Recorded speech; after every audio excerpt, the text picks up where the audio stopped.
Hey, Breaking Points, Marshall Kosloff here. Wanted to share this quick clip from the Realignment, where I interview Foreign Policy's Jack Detsch about Ukraine's counteroffensive against Russia. If you'd like to hear the full interview, you could check out our YouTube channel or find the Realignment wherever you listen to podcasts. Here's the clip. Hey, Breaking Points, Marshall Kosloff here. Wanted to share this quick clip from the Realignment, where I interview Foreign Policy's Jack Detsch about Ukraine's counteroffensive against Russia. If you'd like to hear the full interview, you could check out our YouTube channel or find the Realignment wherever you listen to podcasts. Here's the clip. So let's just start with the basics. What happened in eastern Ukraine over this past weekend?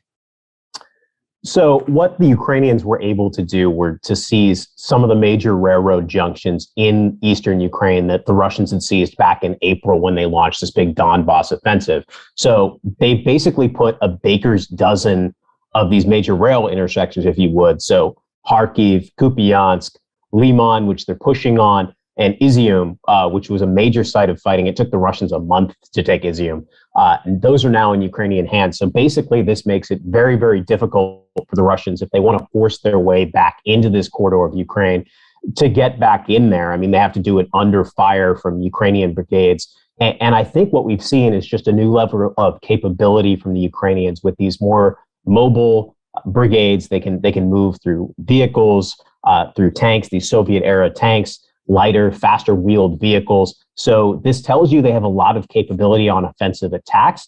The question is going to be, can you sustain this? Are you going to push further forward? It seems like the Ukrainians want to push even down to Severodonetsk. So really just like taking this entire corridor, taking all of Kharkiv Oblast, maybe going into Luhansk Oblast, which is part of the Donbas as well.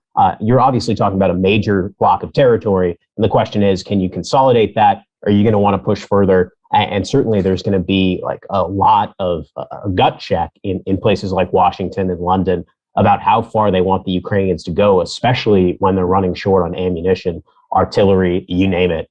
They need more of it.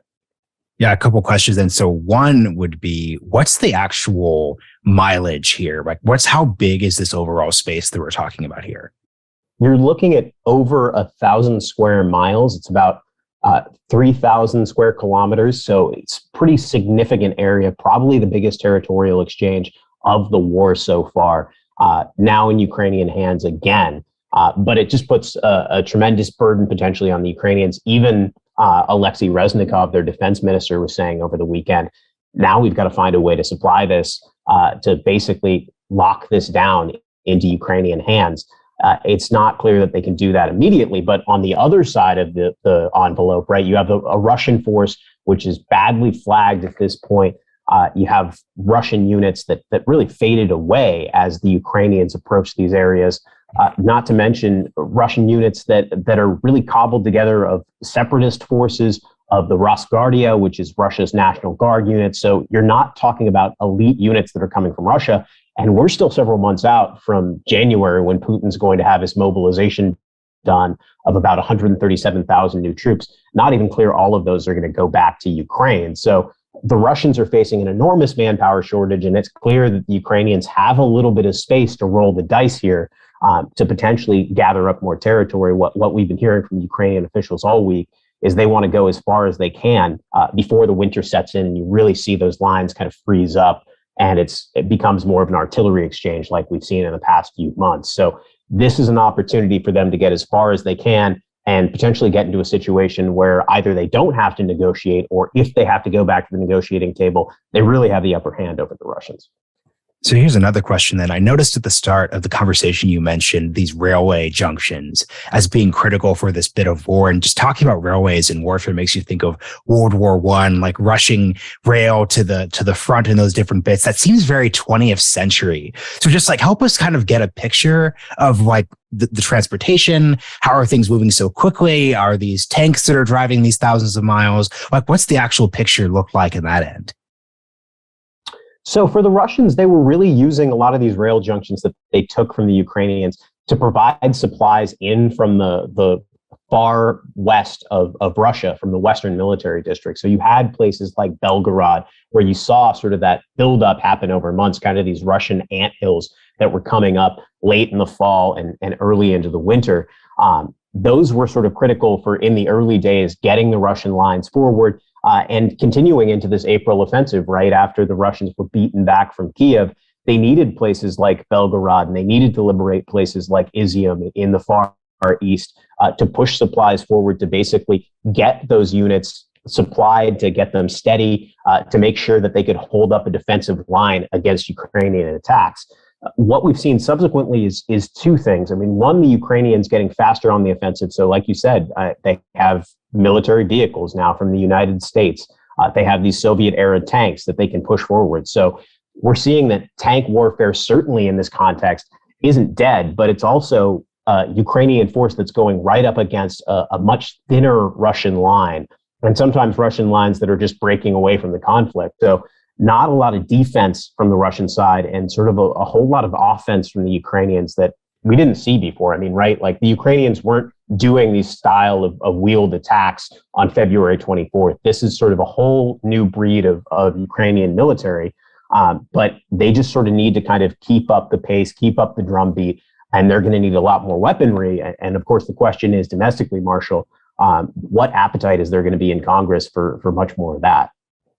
Yeah, your reference to the tank is really interesting here. I'd love for you to put a bit of your analyst hat on. So it seems, as a kind of outsider is looking at this space, a lot of the narrative around tanks, especially towards the start of the war, was really negative. We have all the videos, obviously, on Twitter of javelins destroying tanks, and the take kind of becomes, oh, wow, the tank is completely outmoded in this era. But now you're seeing how tanks are this really useful, offensive, the way tanks have been used basically since the past century. Just give us a narrative on how we should think of the tank right now.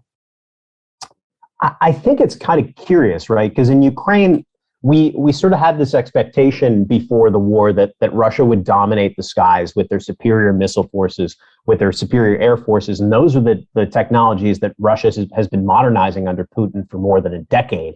What's kind of happened is the Russian Air Force has been missing in action for most of this conflict. We're not totally sure why, but probably a lot of it is sort of the similar training, repair issues that we've seen with other parts of the Russian force, the same manpower issues.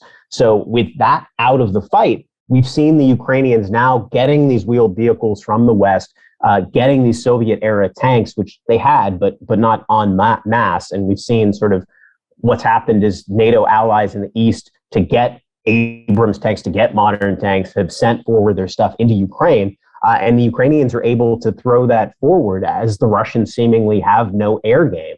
It's just sort of a really bizarre situation, to be frank, that we're 7 months in, and the Ukrainians still control the bulk of their skies. Now, still they can't use the air power like they'd like in the East. With the Russian air defenses up against the border, the Western Military District in Russia, which abuts the Donbass, which abuts Kharkiv, has tons of S-300s, S-400s that can shoot Ukrainian planes out of the sky should they attempt to do it. But it just hasn't been a factor. And that's kind of the fascinating question mark over all of this. And here's another question then. You've made reference to these manpower issues. Obviously, Russia, I think people know the conventional wisdom, population decline, all those various challenges, but Ukraine is still a country that has a much smaller population. How can it just be possible that Russia doesn't have the manpower to, let's say, even hold the lines, let alone take Kyiv, obviously? I mean, you're talking about an enormous country in Ukraine. I mean, it's the size of Texas. Of course, that's like an old trope. You just complain any foreign country to the size of an American state, but it's a huge place, and it's conducive to a different type of warfare. And I think what we've seen from the Ukrainians too is just a lot more determination to fight than certainly what the Russians expected. So when you're talking about the force ratios the Russians needed to put up to take much of anything, they didn't have the numbers to do it. And as you mentioned, I mean, when you were bringing in enormous portions of manpower early in the campaign to take Kyiv, just created huge logjams. So you've seen the Ukrainians go from taking on the Russians in terms of manpower from these sort of hit and run attacks early in the conflict to now these lines being more thinned out, the Russians taking upwards of 40, 50,000 casualties here, and now having a much thinner force. So that's a major issue here. And two, you just have to put this in context of Russia's wider military aims in the region and in the world.